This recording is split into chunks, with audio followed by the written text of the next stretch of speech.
Vous avez peut-être peur des attaques de requins ou des piqûres de méduses. Mais il existe une menace encore plus grande qui se cache dans l'eau et dont vous n'avez probablement jamais pensé à avoir peur. Les déchets. Chaque année, une quantité écrasante de déchets plastiques jonche les océans du monde entier et les transforme progressivement en une décharge géante. Ce problème s'avère fatal pour la vie marine et peut-être même pour les humains.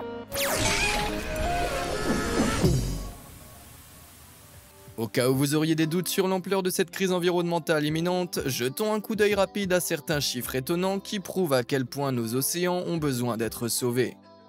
Selon les résultats publiés dans le Science Journal en 2015, entre 4,8 et 12,8 millions de tonnes de plastique pénètrent dans les océans du monde chaque année. L'organisation australienne à but non lucratif de défense des océans, Five Gyres, a également estimé cette année-là que la quantité de déchets accumulés dans le monde s'élevait à presque 5,25 trillions de pièces, soit environ 270 000 tonnes métriques. Un chiffre qui ne peut qu'augmenter si les tendances actuelles de production de plastique se poursuivent. Et ce ne sont pas seulement les gros morceaux que vous pouvez voir. Quelques 269 000 tonnes de déchets flottants à la surface qui constituent une menace sérieuse. Une autre étude, à laquelle a participé le Dr Lucy Woodall, biologiste marin, a révélé qu'environ 4 milliards de fibres microscopiques pourraient joncher chaque kilomètre carré de sédiments d'eau profonde dans le monde entier. Ce qui n'avait pas été documenté auparavant dans la littérature scientifique. En 2016, un rapport particulièrement accablant du Forum économique mondial et de la fondation Ellen MacArthur a estimé que d'ici 2050, nos océans contiendront plus de plastique en poids que de poissons. Alors que cette réalité terrifiante se rapproche de plus en plus, il est temps de se demander s'il est trop tard pour sauver nos mers. Le processus de comptage et d'estimation de l'immensité des déchets océaniques est méticuleux et prend beaucoup de temps. Il a fallu plus de 4 ans à Marcus Eriksen, cofondateur de l'Institut des Five Gyres, pour parvenir à une estimation de 5,25 milliards de débris, à partir d'échantillons recueillis lors de 24 voyages d'études approfondis autour du monde. Au cours de ces expéditions, Eriksen a collecté toutes sortes de choses, depuis des emballages de bonbons jusqu'à des boules géantes de filets de pêche. Il en a même enregistré dans l'océan Pacifique qui contenait 89 types différents de filets et de lignes, tous enroulés autour d'un ourson en peluche de 5 cm. La production de plastique a déjà quadruplé depuis les années 80. Et comme le vent, les vagues et le soleil brisent tout ce plastique en minuscules morceaux, ceux-ci peuvent être facilement ingérés par la vie marine, ce qui entraîne souvent leur mort prématurée. On estime qu'au moins 267 espèces sont affectées par nos déchets plastiques jetés sans réfléchir, dont 44% des espèces d'oiseaux marins et 43% des espèces de mammifères marins. En août 2014, un rorqual boréal femelle de 13,7 cm, une espèce menacée, a même été tué après avoir ingéré un morceau cassé d'un boîtier de DVD, ce qui était tout à fait évitable. L'une des espèces les plus touchées est cependant la tortue de mer, si chère à notre monde, car 86% de toutes les tortues de mer souffrent aujourd'hui de l'augmentation constante de la pollution plastique.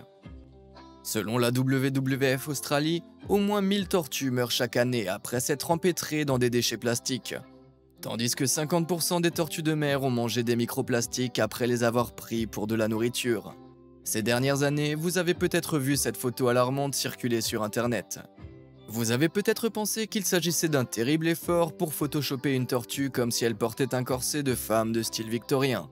Mais la réalité est bien plus grave. En fait, cette tortue inspirante s'appelle Mae West, en référence à la star hollywoodienne du même nom au tempérament fougueux des années 1930. Et elle est la preuve vivante qu'un petit morceau de plastique peut avoir des conséquences désastreuses.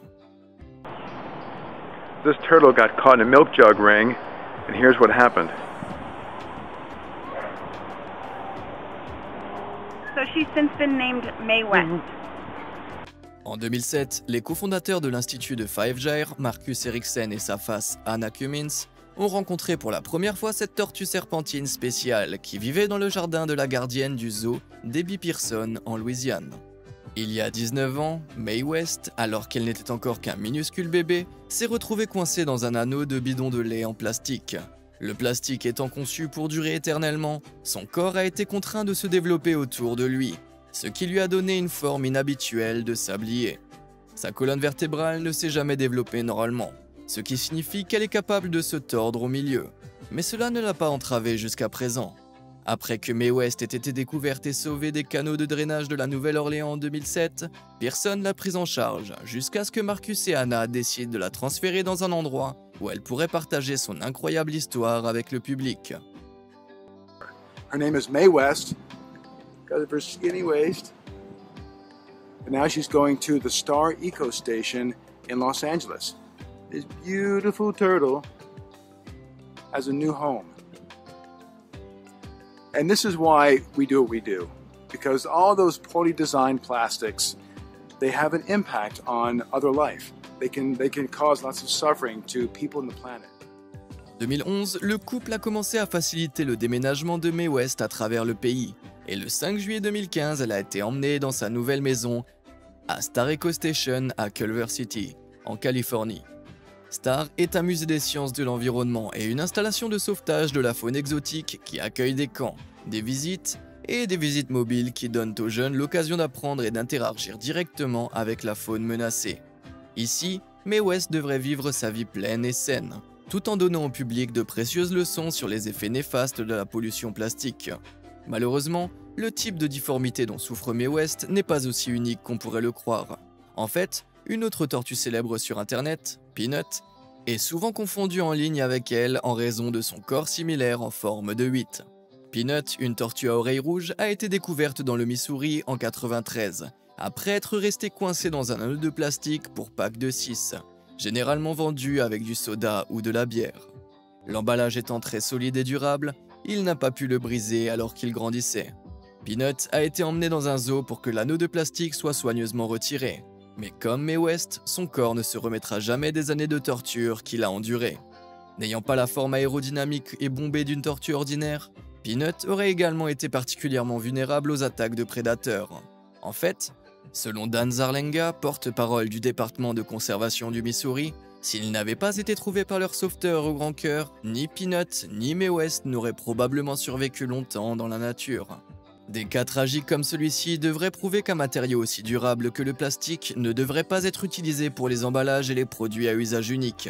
Et pourtant, nous continuons à produire plus de 300 millions de tonnes de plastique chaque année, dont 50% sont destinés à un usage unique. Des articles comme les bouteilles, les sacs et les cartons en plastique sont utilisés pendant quelques instants avant d'être abandonnés sur la planète pendant au moins 400 ans. L'un des produits en plastique dont les humains pourraient certainement se passer sont les pailles, qui causent bien plus de dégâts que vous ne pouvez l'imaginer en buvant votre boisson préférée. Une étude publiée en 2018 a révélé que pas moins de 8,3 milliards de pailles polluent désormais les plages du monde entier, tandis qu'environ 500 millions de pailles en plastique sont utilisées rien qu'aux États-Unis chaque jour. Il peut être difficile d'envisager les répercussions de l'action de jeter une seule paille, mais cette malheureuse tortue devrait suffire à vous faire réfléchir à 2 fois. En juin 2018, l'experte en tortues marines Christine Figener et son équipe de recherche sont tombés sur cette tortue Olive Ridley, en détresse avec un objet étrange dépassant de sa narine lors d'un voyage de recherche au Costa Rica. Au début, ils ont craint que ce soit le signe qu'un ver parasite s'était attaché au cerveau de la tortue. Mais en s'approchant, ils ont fait une petite incision et se sont vite rendus compte que l'objet étranger était en fait une paille en plastique logée dans le nez de la tortue, ce qui rendait la respiration presque impossible. Comme l'équipe se trouvait à des kilomètres de la côte et que le vétérinaire le plus proche n'était peut-être pas bien équipé pour s'occuper d'une tortue de mer, Figener a pris la décision de retirer la paille avec précaution. L'équipe a utilisé une pince et un couteau suisse, les seuls outils à leur disposition pour extraire la paille en plastique de 10 à 12 cm de long. Puis, ils ont désinfecté les voies respiratoires de la tortue avant de la relâcher dans la nature. Figener pense que la tortue a probablement avalé la paille par accident en ingérant d'autres aliments naturels.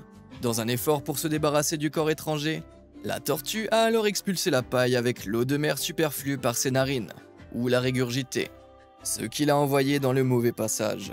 Si Figener et son équipe n'avaient pas repéré cette tortue en difficulté ce jour-là, elle aurait probablement été une autre statistique prouvant à quel point les objets aussi apparemment inoffensifs qu'une paille peuvent être fatals. Maintenant que nous avons constaté l'ampleur des dégâts causés par la pollution plastique sur la vie marine, demandons-nous ce que nous pouvons faire pour changer nos habitudes, avant qu'il ne soit trop tard. Selon l'Agence scientifique nationale australienne, le CSIRO, on estime que 80% du plastique océanique ne provient pas de sources marines, comme les équipements de pêche jetés. mais de déchets de plage, comme les emballages en plastique qui sont rejetés en mer ou transportés en aval par les rivières. Il n'y a aucune raison pour qu'un article unique et jetable comme une bague de bidon de lait soit fabriqué dans un matériau conçu pour durer éternellement. Il est donc temps que les grandes entreprises s'engagent et réfléchissent à des alternatives. En 2018, McDonald's a promis d'interdire les pailles en plastique dans ses restaurants du Royaume-Uni et d'Irlande, au profit de pailles en papier, tandis que de nombreux autres détaillants se sont concentrés sur la production de pailles en métal et en verre, que les consommateurs peuvent acheter pour un usage répété. Dans une autre tentative pour mettre fin au cycle des plastiques à usage unique, de nombreuses sociétés de boissons ont commencé à repenser l'emballage classique en anneaux des packs de 6, qui représentent une telle menace pour les créatures marines comme Peanut. En 2020, Coca-Cola et Budweiser ont déployé progressivement le design Kill Clip, qui fixe un couvercle en papier biodégradable sur le dessus des canettes, les rendant plus faciles à transporter. La bière Heineken a également promis en 2019 d'abandonner les emballages en plastique et les emballages rétractables au profit de couvercles en carton, qui selon elle permettrait de retirer 517 tonnes de plastique par an de la chaîne d'approvisionnement. La brasserie Saltwater en Floride collabore avec la jeune entreprise E6PR pour mettre au point une gamme d'anneaux écologiques pour packs de 6 fabriqués à partir d'orge et de blé, qui peuvent être digérés en toute sécurité par les tortues et autres animaux marins au lieu de les piéger. Il existe une infinité de façons pour les entreprises de repenser leurs emballages et leurs produits pour les rendre plus écologiques. L'entreprise durable finlandaise Sulapak a lancé des contenants cosmétiques biodégradables à base de bois et sans plastique, tandis que l'association Boxed Water is Better défend une méthode inventive pour éliminer les bouteilles en plastique à usage unique en utilisant des boîtes 100% recyclables à la place. Dans le secteur de la mode, le partenariat d'Adidas avec l'organisme environnemental Parley for the Oceans a permis de créer des produits à partir de plastique récupérés, comme des baskets fabriquées à partir de filaments récupérés sur des filets maillants illégaux en haute mer et autres déchets océaniques. En mars 2019, un pas important a été franchi dans la bonne direction, lorsque l'Union européenne a scellé l'interdiction de tous les plastiques à usage unique d'ici 2021. Espérons que le reste du monde ne sera pas loin derrière. Bien que ces nouvelles législations soient assurément prometteuses, c'est en fin de compte à chacun d'entre nous qu'il revient de faire des changements simples dans notre mode de vie qui auront un impact à long terme. Avant tout, cela signifie faire un effort conscient pour réduire votre consommation de plastique à usage unique. Essayez de vous débarrasser de tous les plastiques jetables dont vous n'avez pas vraiment besoin, comme les pailles, les récipients importés et les bouteilles d'eau, et prenez plutôt des versions réutilisables. Dans certains cafés de quartier, vous pouvez même obtenir des récompenses ou des réductions spéciales si vous apportez votre propre tasse. En l'état actuel des choses, la première analyse mondiale de tous les plastiques publiée dans la revue Science Advance en 2018 a révélé que seulement 9% du plastique est recyclé dans le monde, tandis que la grande majorité s'accumule dans les décharges et dans l'océan. Si nous ne faisons pas attention, la quantité de plastique qui pénètre dans nos océans continuera d'augmenter à un rythme alarmant, jusqu'à ce qu'il soit trop tard. Cela signifie que le choix de matériaux recyclables est plus important que jamais pour réduire la quantité de nouveaux plastiques en circulation, ce qui permettra de l'empêcher d'entrer dans l'eau.